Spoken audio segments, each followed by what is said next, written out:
नमस्कार, मैं हूं मनमोहन भट्ट। उत्तराखंड में सरकार गठन के बाद अब बीजेपी कुछ नई तैयारियों में व्यस्त हो गई है।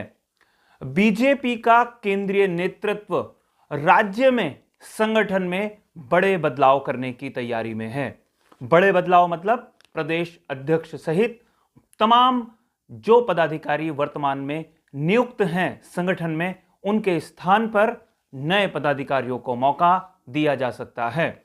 इसकी कवायद पिछले कई दिनों से हो रही थी, लेकिन अब तमाम ऐसी संभावनाओं पर विचार किया जाने लगा है जिनके हाथ में आने वाले समय में बीजेपी की कमान सौंपी जा सकती है।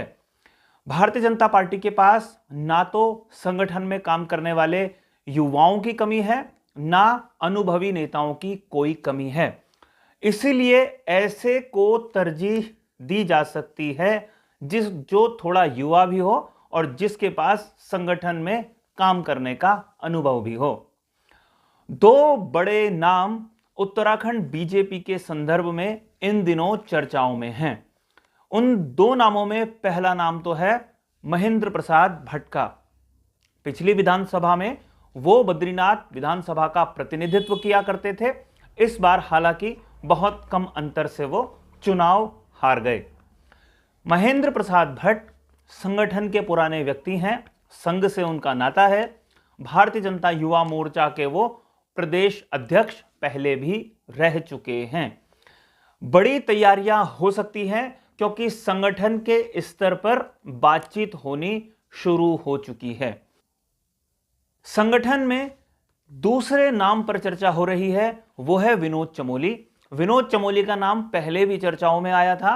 विनोद चमोली का नाम इस बार मंत्रिमंडल में शामिल होने और मुख्यमंत्री बनने की रेस में उनके नाम की भी चर्चा हुई थी, लेकिन फिलहाल महेंद्र प्रसाद भट्ट और विनोद चमोली के नाम की चर्चा है। तो बड़ा सवाल यहां पर यह आता है कि जो वर्तमान में प्रदेश अध्यक्ष हैं बीजेपी के, उनका क्या होगा।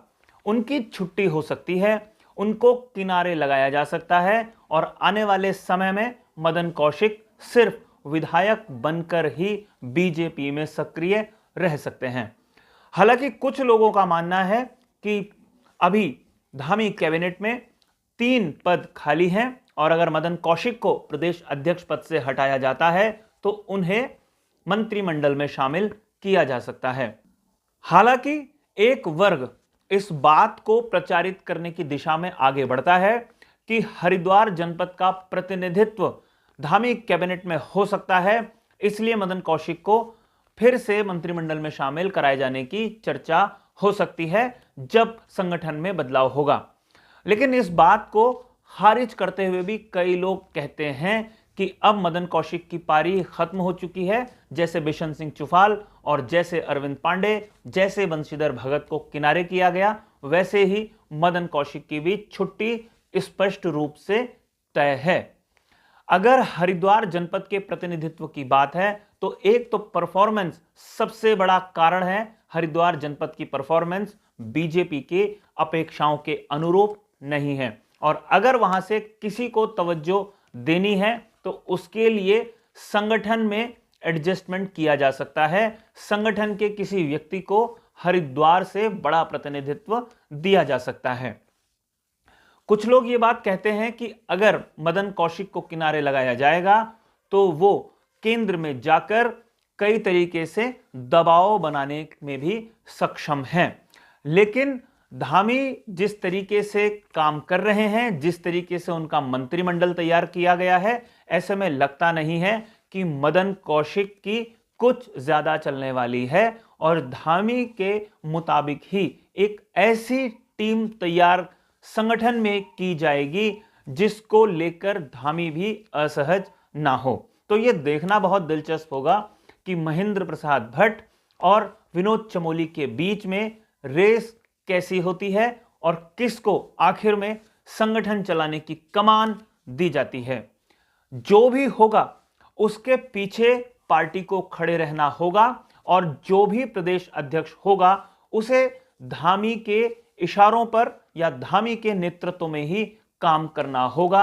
यह बात बिल्कुल स्पष्ट रूप से नजर आती हुई दिखाई दे रही है।